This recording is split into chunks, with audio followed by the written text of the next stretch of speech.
नमस्कार विद्यार्थी मित्रांनो, मी हरीश शिंदे लातूरकर आपले सर्वांचे या यूट्यूब चॅनलमध्ये सहर्ष स्वागत करीत आहे. विद्यार्थी मित्रांनो, आज आपण 8वी स्कॉलरशिप व NMS या विषयातील झूम क्लास पाहूया. हा झूम क्लास रेकॉर्डिंग केलेला आहे. जर तुम्हाला या झूम मीटिंगमध्ये जॉईन व्हायचं असेल तर पुढे येणाऱ्या स्क्रीनवर जो कॉन्टॅक्ट नंबर दिला आहे त्या कॉन्टॅक्ट नंबरवर कॉल करू शकता. ठीक आहे. झूम क्लाससाठी आपण माफक फी आकारत आहे, परंतु हे झूम क्लास तुम्हाला यूट्यूबमध्ये मोफत पाहायला मिळणार आहेत. तुमच्या काही डाऊट्स असतील, शंका असतील, अडीअडचणी असतील तर त्या तुम्हाला झूम क्लासमध्ये विचारता येतात. तुम्हाला झूम क्लासमध्ये जाहिराती सुद्धा दिसत नाहीत. तुम्हाला होमवर्क सुद्धा दिला जातो, तुमचा होमवर्क तपासला जातो, तुमच्यावर वैयक्तिक लक्ष दिलं जातं. त्यामुळं जे विद्यार्थी झूम क्लाससाठी, झूम मीटिंगसाठी इंटरेस्टेड आहे त्यांनी पुढे स्क्रीनवर येणाऱ्या माझ्या कॉन्टॅक्ट नंबरवर कॉल करा. तुमच्या आईवडिलांना कॉल करायला सांगा व झूम मीटिंगला लवकरात लवकर ॲडमिशन घ्या. धन्यवाद विद्यार्थी मित्रांनो. चला तर पाहूया आजचा क्लास. आज काय शिकवले क्लासमध्ये ते पाहूया.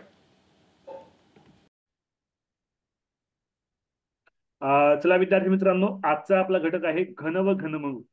आज आपण घन व घनमू यावर प्रश्न पाहणार आहोत. विद्यार्थी मित्रांनो, NMS परीक्षेला यावर एक प्रश्न हमखास विचारला जातो. त्याच पद्धतीनं 8वी स्कॉलरशिप परीक्षेला सुद्धा या घटकावर प्रश्न विचारले जातात. तुम्हाला एखादी मोठी संख्या दिली जाते व त्याचं घनमूळ काढायला विचारलं जातं. ठीक आहे. या अगोदर तुम्हाला 1 मिनिटामध्ये घनमूळ कसं काढायचं, कोणत्याही संख्येचं 1 मिनिटामध्ये घनमूळ कसं काढायचं त्याचा व्हिडिओ दिलेला आहे, तो तुम्ही पाहू शकता. ठीक आहे. पाहायला पण तुम्ही असणार. ठीक आहे. आता पण बेसिक पासून आपण सुरुवात करूया. बेसिक पासून आपण सुरू करूया. घन म्हणजे काय? तर पहिल्यांदा घन म्हणजे काय आपण बघूया. कोण सांगेल मला घन म्हणजे काय? घन म्हणजे काय कोण सांगेल? सर मी सांगू.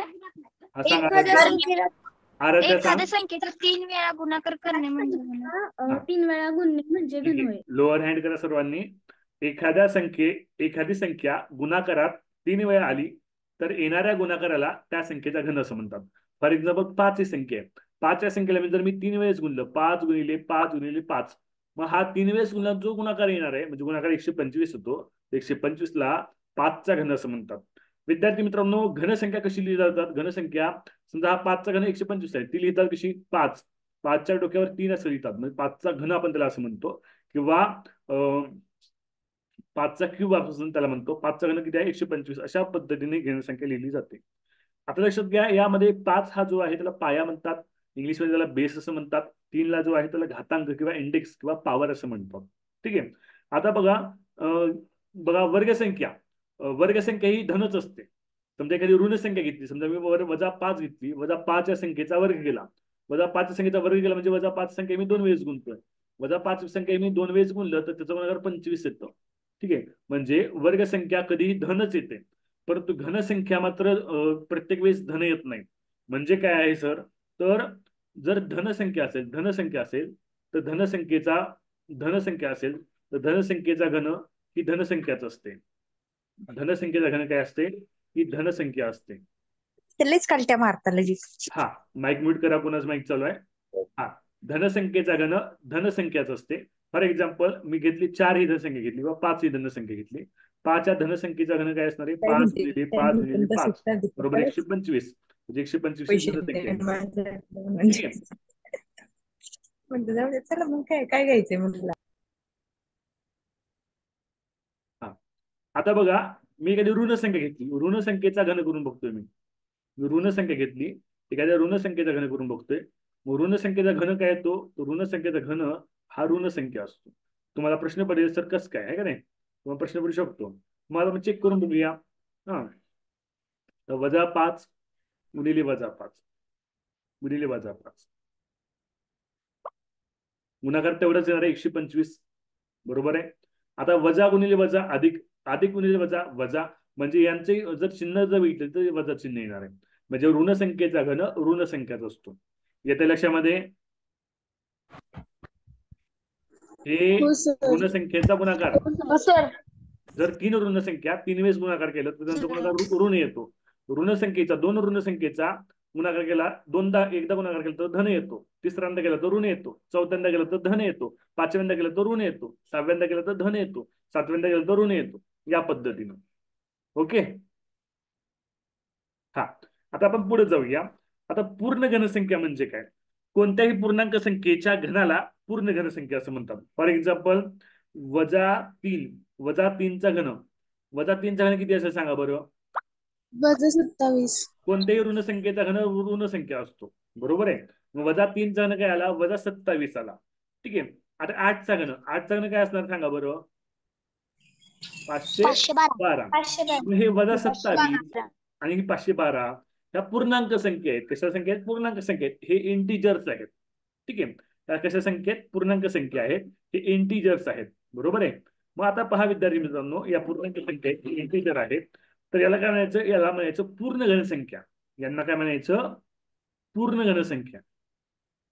-27 असेल, 512 असेल, ती संख्या ऋण असो किंवा धन असो, त्याला काय म्हणायचं? पूर्ण घनसंख्या. हे तुमच्या नवनीतच्या पुस्तकात सगळं आहे बघा, लिहून घेऊ नका, लक्ष देऊन ऐका फक्त. आता बघा, घनमूळ म्हणजे काय? समजा 125 या संख्येचं घनमूळ काढा, तर त्याचं चिन्ह कसं असतं? तर आपण वर्गमुळाचं चिन्ह काढलं जातं. वर्गमुळाच्या चिन्हामध्ये इथं इथं 3 असं लिहितात. हे झालं घनमुळाचं चिन्ह. हे काय झालं? हे झालं घनमुळाचं चिन्ह. मग 125चा घनमूळ विचारलं तर काय येतं? 5. अशा पद्धतीने दाखवलं जातं.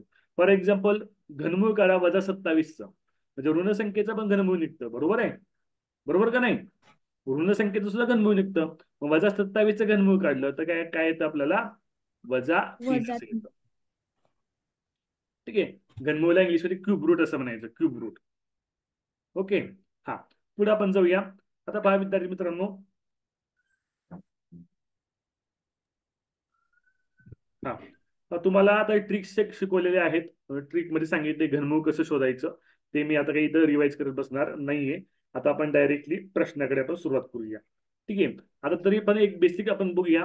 बघा, एक एक जर संख्या असेल, एकचं घन काय असतं रे?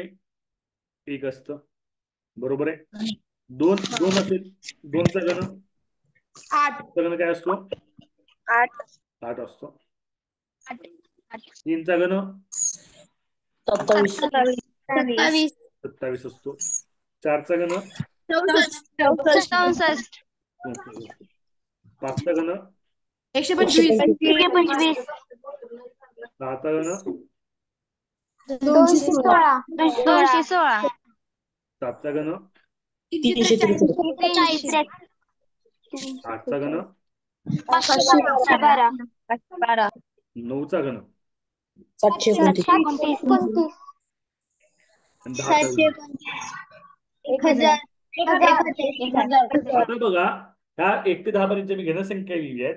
याचं जर आपण बारकाईने ऑब्झर्वेशन केलं, जर घनसंख्येच्या एक स्थानी 1 असेल, घनसंख्येच्या एक स्थानी 1 असेल, तर त्याचं घनमुळाच्या एक स्थानी 1च असतं. कळतंय का? फॉर एक्झाम्पल 11चा घन किती आहे सांगा? 1331 आहे, बरोबर आहे.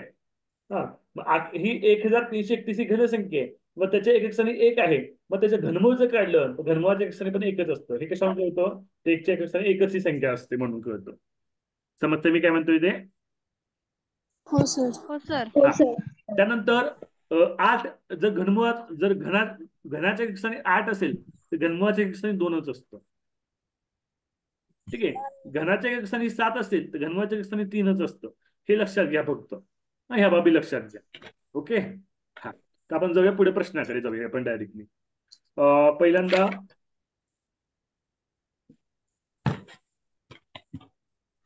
पहिल्यांदा आपण 8.4 या स्वाध्यायामधले प्रश्न बघूया. 8.4 या स्वाध्यायातले प्रश्न, ज्याला टाईप करायची गरज नाही किंवा ते टाईप करणं शक्य नाही. 8.3 मधले प्रश्न जे आहेत ते आपण टाईप करून घेऊया. हा, कुणाचा माईक चालू आहे? बंद करा माईक. हा, बघा, तर 8.4 मधला पहिला प्रश्न दिला बघा. काल आपण वर्गमुळाचे सुद्धा प्रश्न, वर्ग आणि वर्गमुळाचे प्रश्न या पद्धतीने सोडवलेले आहेत. जर 135 गुणिले 25 बरोबर 3375, तर घनमुळात 3.375 बरोबर किती? तर घनमुळात 3.375 बरोबर किती?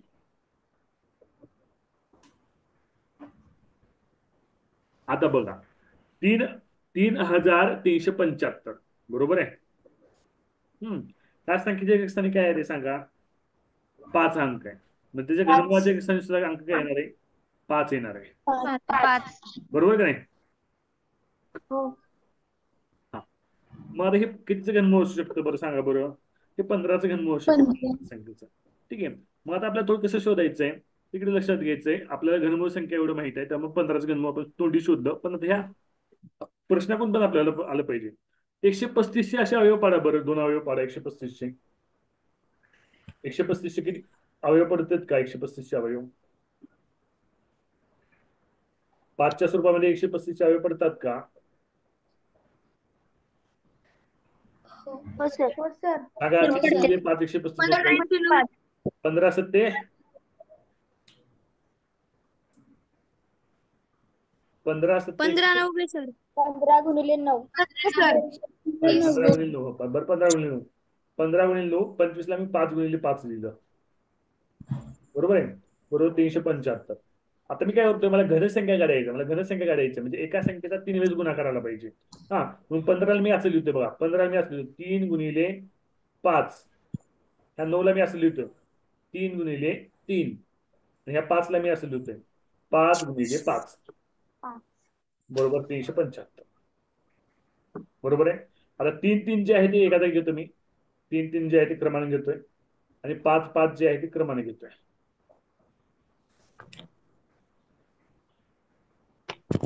ओके. आता बघा जर 3,375 जर आपण घनमूळ काढलं.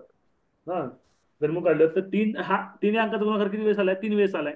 मग त्याचं मी घनमूळ काढतोय. त्याचं मी काय काढतोय? घनमूळ काढतोय. म्हणून ह्या 3 अंक जो 3 वेळेस आहे त्यापैकी मी एक 3 अंक घेतला. ठीक आहे. हा 5 अंक जो 3 वेळेस गुणाकार आलेले आहे त्यापैकी एक 5 घेतला. असं एकच काय घेतलं? कारण मी ह्याचं घनमूळ काढतोय. काय काढतोय? याचं घनमूळ. मग 3 गुणिले 5 केलं. मग 3,375चं घनमूळ म्हणजे क्यूब रूट काय आलं? 15 आलं. येतं लक्षामध्ये? हो सर समजलं. हो आता सर. प्रश्नाकडे येऊया. समजलं. प्रश्नामध्ये दशांश अपूर्णांक दिले.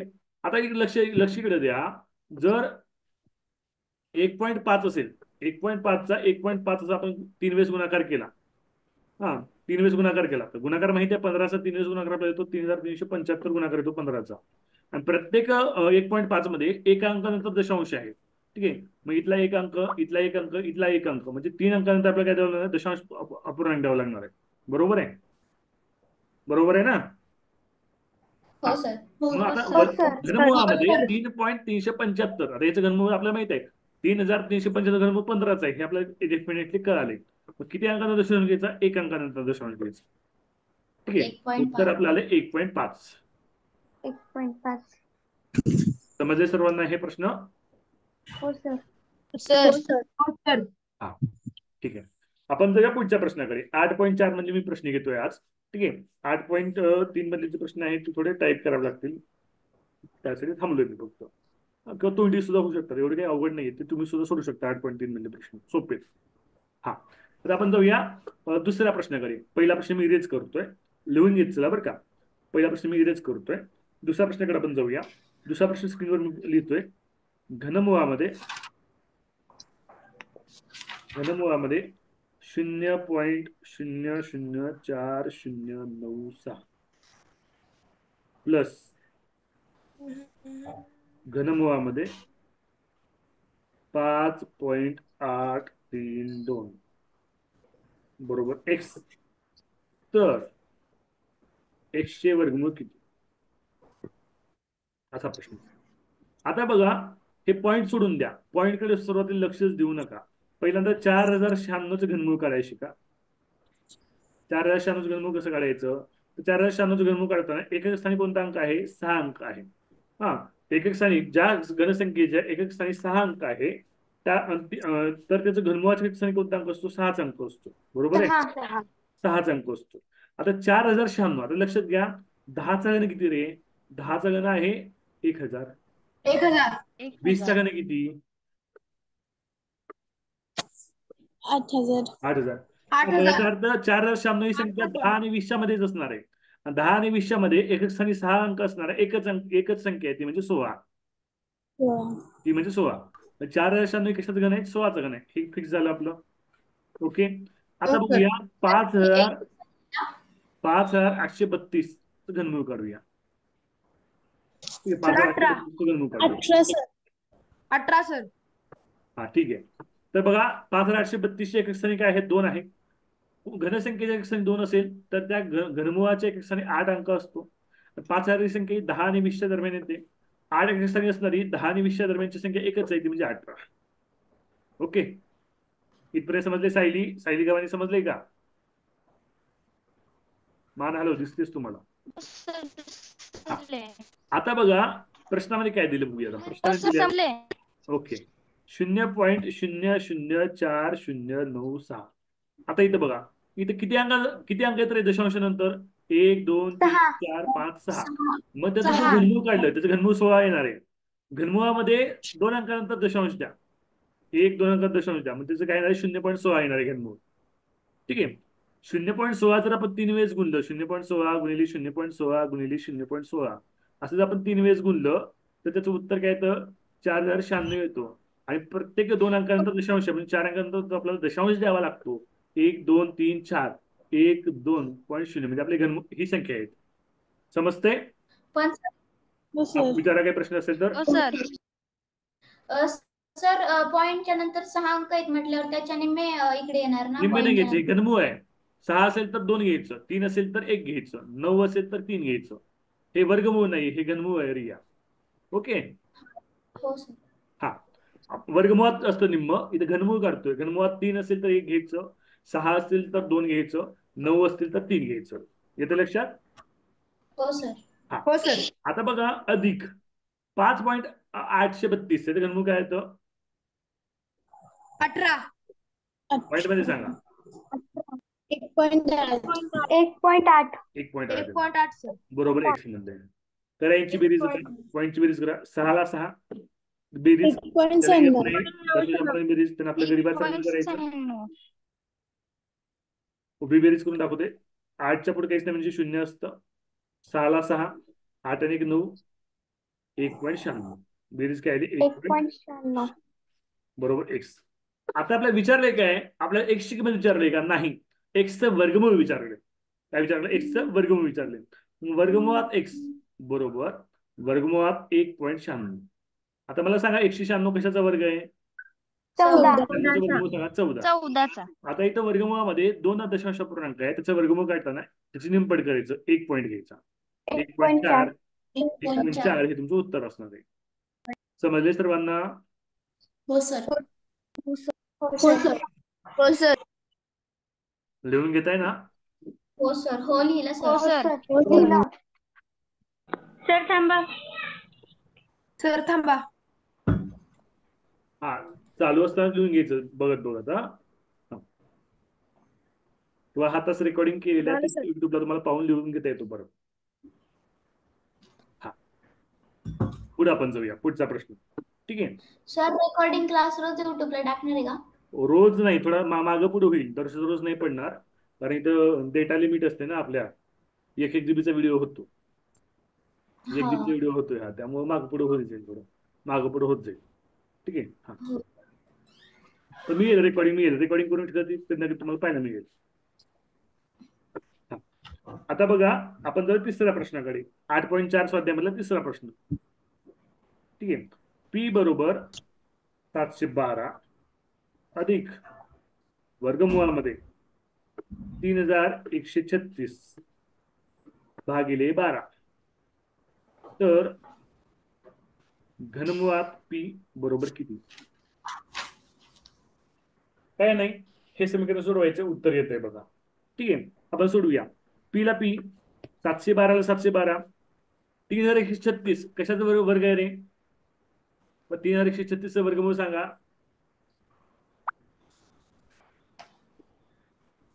3136 वर्गमूळ सांगा मला लवकर. आता वर्ग 6 आहे. 16 16चा 36 30च्या पुढून असणार आहे 36. नाही.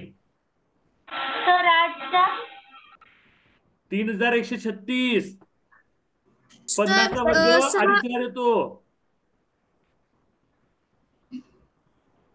व्यवस्थित काढा. वर्गमूळ काढता येत नाही तुम्हाला? वर्गमूळ काढायला पण शिकवावं लागणार जसं सांगा. 56. करेक्ट आहे. सर 56. Very good. 3136 वर्गमूळ येतो 56. ठीक आहे. तुम्हाला वर्गमूळ काढायला पण शिकवते का व्हिडिओ मध्ये. ठीक आहे. त्याचं 56 येतं भागिले 12. आता पहिल्यांदा अंशांची बेरीज करून घ्या. 712 आणि 56 बेरीज करा. 6 2 8, 5 1 6, 768 भागिले 12. 12 भागिले 768 करा. 12 1 12, 12 2 24, 12 सर 5 60, 64. 12 सक्क 72, उरले 4, 12 चौक 48, 64. हा 64. हे पी ची किंमत आली. पी बरोबर काय आलं? 64 झालं. आपल्या परीक्षेमध्ये काय विचारलंय? आपल्या प्रश्नामध्ये विचारलंय वर्गमुळात 3p विचारले. भूमिका स्क्रीनशॉट घे बरं. वर्गमुळात p विचारले. वर्गमुळात p काय येतं? 64 येतं. घनमुळात p 64 कशाचं? 64चं घनमूळ काय आहे सांगा. उत्तर काय आलं आपलं? प्रश्न सोपे का अवघड येत रे? सर याचा काय केला पाहिजे? सराव केला पाहिजे आहे का नाही? बघताना आपल्याला अवघड वाटतं सुरुवातीला, पण तशी प्रत्यक्ष प्रश्न सोपे आहेत सगळे. प्रॅक्टिस असेल, बेसिक कन्सेप्ट क्लिअर असेल तर सोडवता येतो.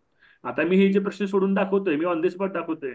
मी कोणता सराव केला नाही, मी कधी काही सोडून बघितलं काही नाही. मी डायरेक्ट पुस्तक ओपन करतो, तुम्हाला डायरेक्ट शिकवतोय. मला इतकं का जमतंय तर माझं बेसिक कन्सेप्ट माझे क्लिअर आहेत. तशा तुमच्या बेसिक कन्सेप्ट जर क्लिअर झाले ना, तुम्हाला कोणताही प्रश्न ऑन द स्पॉट सोडवता येतो. याच्या लक्षात मी काय म्हणतोय ते. त्यामुळे बेसिक कन्सेप्ट क्लिअर करून घ्यायचा आणि या प्रश्नांची प्रॅक्टिस करायची. मी ज्यावेळेस 8वी 9वी 10वीला होतो ना, त्यावेळेस मी 2-2, 3-3 तास गणिताची प्रॅक्टिस करायचो. एक गणित मी 5-5 वेळेस सोडवायचो. असे वह्याच्या वह्या भरायचे गणिताची प्रॅक्टिस करून. आणि इंजिनिअरिंगला पण गणित विषय शिकलेला आहे मी 1 वर्ष इंजिनिअरिंग पण केलेलं आहे. मग त्यामुळे गणिताची प्रॅक्टिस एकच मी 5-5 वेळेस लिहून करून प्रॅक्टिस करायचो. मग ते एक गणित 5-5 वेळेस लिहिल्यानंतर पुढची कोणती स्टेप करायची हे मला चांगलं आकलन व्हायचं, समजायचं मला चांगल्या पद्धतीनं. त्यामुळे गणिताची प्रॅक्टिस करणं खूप महत्वाचं आहे. जितकी तुम्ही जास्त प्रॅक्टिस कराल तितकं तुमच्या ती स्टेप कशी सोडवायची हे लक्षात येईल. त्याच्या लक्षामध्ये. आणि स्पर्धा परीक्षेमध्ये प्रत्येक गणित हे वेगळं असतं. आपल्या पाठ्यपुस्तकासारखं नसतं. एक गणित सोडवता येतं. परीक्षेमध्ये प्रत्येक गणित हे कसं असतं? वेगळं असतं. ठीक आहे. आवाज येत नाही. आवाज येतोय का माझा?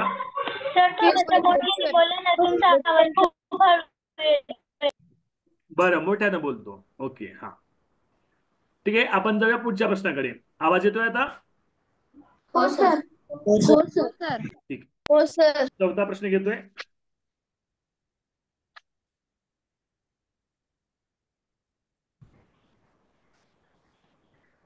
घनमुळामध्ये 24,336 त्याचा घातांक 102 अधिक 60. आता बघा, एखाद्या संख्येचा 102 घातांक दिला म्हणजे काय असतं? इथे त्याचं वर्गमूळ असतं त्या संख्येचं. म्हणजे काय असतं? त्या संख्येचं ते वर्गमूळ असतं. ठीक आहे. मग 24,336 वर्गमूळ काढायचं आहे. 24,336 कोणत्या संख्येचा वर्ग येतो शोधायचं आहे आपल्याला. तर शोधा. वर्गमूळ करा 24,336 पहिल्यांदा.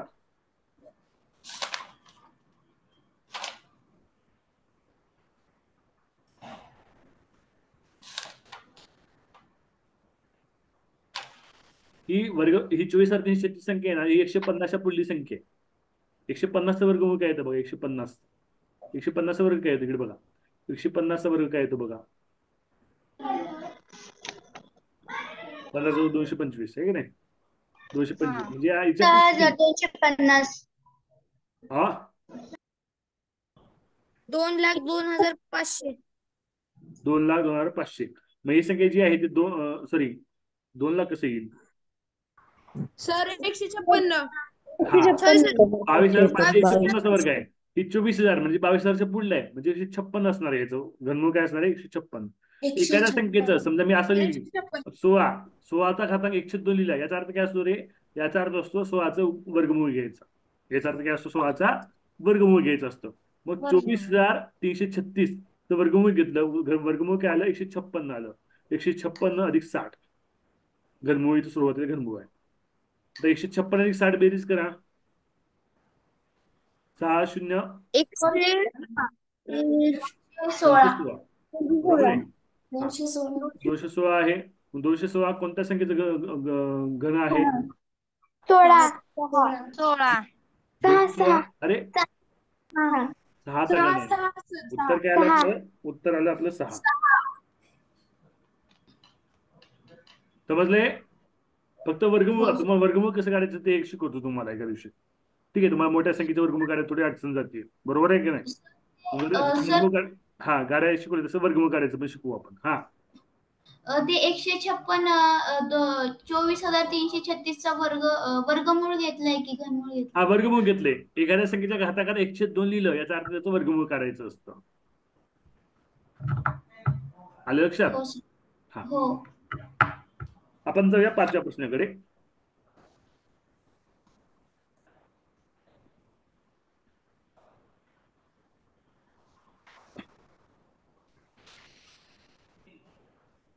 बरं. 5वा प्रश्न लिहितोय. घनमूळ घनमुळामध्ये घनमूळ घनमुळामध्ये घनमूळ, त्यामध्ये 0.216 त्याचा 6वा घातांक. आता बघा, एखादी संख्या वर्गमूळात लिहिली, एकशे संख्या वर्गमूळात लिहिली, तर त्याचा घातांक काय लिहितात रे? त्याचा घातांक 1/2 लिहितात, बरोबर का नाही? हा, मग एखादी संख्या घनमुळात लिहिली, तर त्याचा घातांक काय लिहितात? 1/3 लिहितात. येते का लक्षात? याला लक्षात तुमच्या? हा, आता आपल्याला हे घातांकी स्वरूपात लिहावं लागेल, तर आपलं उत्तर लवकर आणि सुटेल, आपलं कमी वेळामध्ये सुटेल. हा, 0.216. तर आतलं घनमूळ घेतलं, आतलं घनमूळ लिहिले म्हणून पहिल्यांदा मी आतमध्ये 1/3 घेतोय. आतलं घनमुळासाठी घेतलं, ठीक आहे. पुन्हा बाहेर पण घनमूळ आहे त्याच्या, बाहेरच्या घनमुळासाठी 1/3 घेतलंय. आणि पुन्हा मग त्याच्यामध्ये कंस आहे मोठा, त्या कंसासाठी काय दिले तुम्हाला? त्याचा 6वा घात दिले कंसाचा. हे समजलंय का? हो सर. हो जी सर. मांडणी केली ती समजली का? घनमुळाची ऐवजी मी काय केलं? घातांकी स्वरूपात दिले. आता हो बघा, सर. घातांकाचा काय होत असतो रे? घातांकाचा काय होत असतो? घातांकाचा फॉर्म्युला आहे a/m कंसाचा n असेल तर काय होतो? घातांकाचा गुणाकार होत असतो. काय होतो? गुणाकार होत असतो. मग या सर्व घातांकाचा गुणाकार करायचा आपल्याला, बरोबर काय? 0.216 घातांकाचा गुणाकार 103 गुणिले 103 गुणिले 6. सर 1/3 आणि 1/3 कट केलं तर? नाही कट होऊ शकत, त्याचा गुणाकार होतो ना. कसं कट होईल? 103 3 छेदात आहे, 103 3 छेदात आहे. आता 6ला भाग जातो बघा, 6 अंशात आहे, 6ला भाग जाणार होता, आहे का नाही?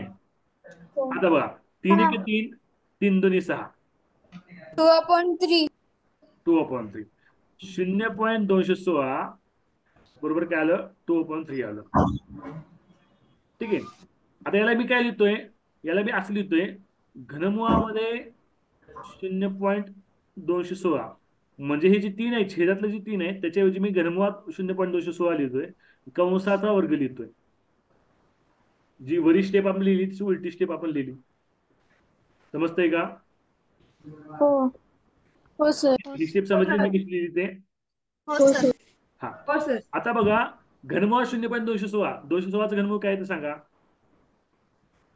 6. 3 अंकांना दशांश आहे, म्हणजे काय? तर 0.6 येणार आहे. म्हणजे काय येणार? 0.6 येणार आहे. त्याचा काय करायचं आहे? त्याचा वर्ग करायचा आहे का नाही? समजते का अनुष्का? नाही सर. नाही समजलं सर हे. हा, कुठे नाही कळालं सांगा? सर 1.3 गुणिले 1.3 पासून सांगा. हे बघा, 1.3 गुणिले 1.3 गुणिले 6 यांचा गुणाकार केला, घातांकी संख्येचा गुणाकार केला. 1/3 न 3 न 6ला भागलं, 3 1 3, 3 2 6 आलं. काय राहिलं 2/3 राहिलं.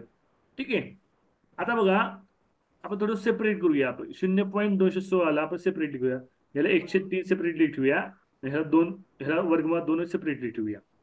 आता हे तर कळाले का आता? हो. हा. आता 0.216चा घातांक 1/3 आहे. याचा अर्थ काय झाला? याचा अर्थ घनमुळात 0.216 घेतलं मी, कंसाचा वर्ग घेतला परत. हे कळाले का आता? हो. हा. हो सर. आता 0.216चं घनमूळ काढलं. हा, बोला. तिथून खाली समजले आता. हा. 0.216चं घनमूळ काढलं. तो घनमूळ काय आलं? 0.6 आलं. कंसाचा वर्ग तसाच आहे. बरोबर आहे का नाही? हा. मग 0.6चा वर्ग काय तो? 0.36. आपलं फायनल आन्सर काय आलं? 0.36. समजते सगळ्यांना? हो सर. कुणाला काही समजलं नसेल तर हो सांगा. सर. हा, हो मी सर. सांगतो. लिहून घेताय तुम्ही सर्वजण? हो सर. हा. स्वामिनी कार्य काही विचारायचं आहे? सर 1/3 गुणिले 1/3च्या खालच्या स्टेप पासून नाही समजलं. आता सांगितलं की मी समजावून परत. नाही समजलं.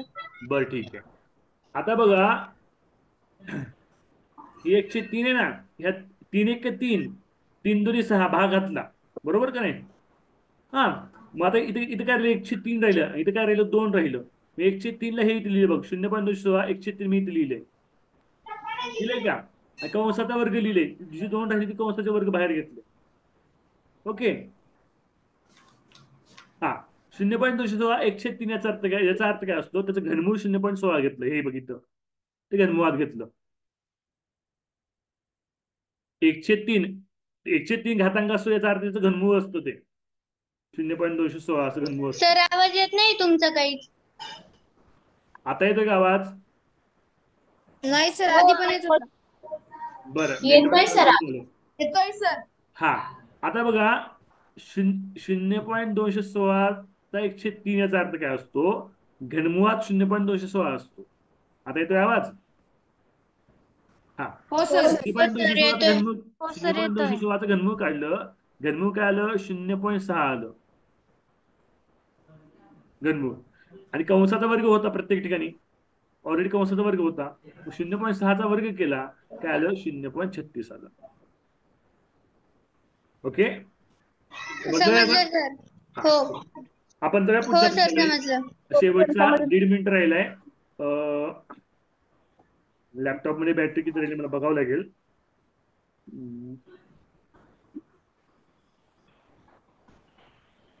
ठीक आहे. आपण आज इथे थांबूया. तुम्हाला मी बुद्धिमत्तेचा रेकॉर्डिंग व्हिडिओ लगेच देतो. आता मी लगेच तो बुद्धिमत्तेचा व्हिडिओ बघा आता. ठीक आहे. आपण इथे थांबूया. आता मी सुरुवातीला सर उद्या चालू करतो. हा. सकाळी तास आहे का? काय म्हणला?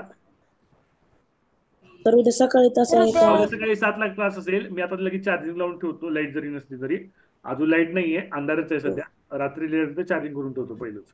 ठीक आहे. चार्जिंग असेल तर सकाळी 7 ला असेल. सकाळी 7 ला एकदा चेक करा मेसेज. ओके. प्रश्न डबल लिहायचेत का? हो, डबल सोडवायचे. एकदा बघून कळत नसतं. 2दा 3दा 4दा सोडवावं लागतं एखादा प्रश्न सोडवलेला पण. ठीक आहे. हो सर. मीटिंग एंड होईल कोणत्याही मिनिटाला. तुम्हाला बुद्धिमत्तेचा एक बेसिक व्हिडिओ देतो. संख्याचा बेसिकचा व्हिडिओ देतो क्रमचा. ठीक आहे. आज तुम्ही पाहून घ्या. संख्या क्रम आपण सुरू करूया पहिल्यांदा. हॅलो. हा, काही प्रश्न असतील आणि तर सर सर मीटिंग एंड झाली तर परत रिजॉईन व्हायचंय. व्हायचं नाहीये. चार्जिंग नाहीये लॅपटॉप मध्ये, लाईट नाहीये. कारण आता मला दिसणार पण नाही, अंधार पडलाय सगळं इथं. कारण म्हणजे माझ्या चेहऱ्यावर आणि- उजेड दिसतो तो कॅमेराचा उजेड आहे. खाली पुस्तकावर उजेड नाहीये. आणि सर हा. बुद्धिमत्तेच सोडवायचंय का सगळं म्हणजे